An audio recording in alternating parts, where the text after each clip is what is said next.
Welcome back. જળવાયુ પરિવર્તનની દુનિયા પર શું અસર પડશે તેને લઈને સતત અનેક પ્રકારના સંશોધન થઈ રહ્યા છે। તેવામાં એક ચોંકાવનારો અહેવાલ સામે આવ્યો છે, જેમાં કહેવાયું છે કે ક્લાઇમેટ ચેન્જના કારણે આગામી કેટલાક દાયકાઓમાં દક્ષિણ એશિયાનો વિસ્તાર કદાચ લોકો અને જીવો માટે રહેવા લાયક નહીં રહે।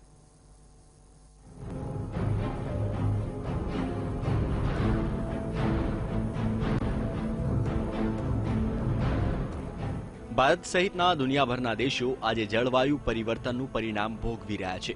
ઉનાળામાં અસહ્ય તાપમાન, ઠંડીની સિઝનમાં ઘટાડો અને અનરાધાર વરસાદ।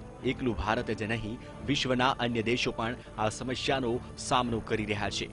આવા સમયમાં ક્લાઇમેટ ચેન્જના અહેવાલે ભારત સહિત દક્ષિણ એશિયાઈ દેશો માટે ચિંતાની સ્થિતિ ઊભી કરી છે।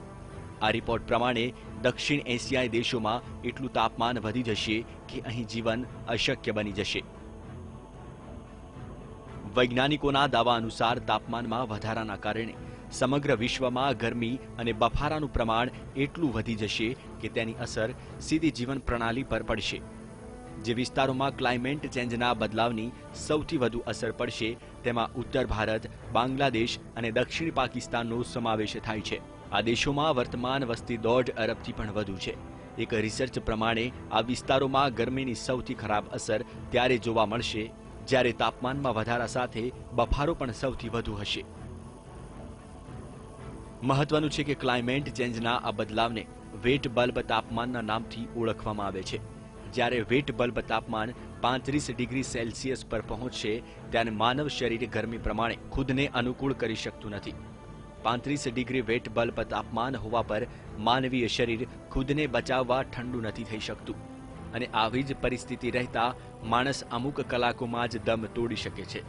વૈજ્ઞાનિકોનું કહેવું છે કે વર્ષ 2100 આવતા ભારતની 70%થી પણ વધુ વસ્તીને 32 ડિગ્રી વેટ બલ્બ તાપમાનની ભયાનક સ્થિતિનો સામનો કરવો પડશે।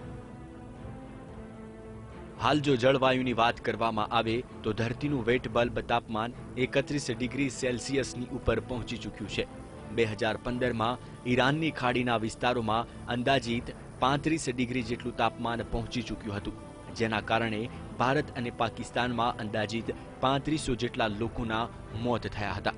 ત્યારે વૈજ્ઞાનિકોના જણાવ્યા અનુસાર દરેક ધનિક, ગરીબ, વિકસિત અને અલ્પ વિકસિત દેશે કાર્બન ઉત્સર્જન માટેની પોતાની મર્યાદા નિર્ધારિત કરવી પડશે અને જો કાર્બન ઉત્સર્જન નિયંત્રિત કરવામાં નહીં આવે તો ભારત સહિત દક્ષિણ એશિયાઈ દેશોએ તેનું પરિણામ ભોગવવાનો વારો આવી શકે છે।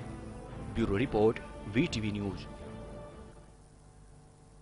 આ સાથે જ આ બુલેટિનમાં બસ આટલું જ। વધુ સમાચાર માટે જોતા રહો વીટીવી ન્યૂઝ। નમસ્કાર।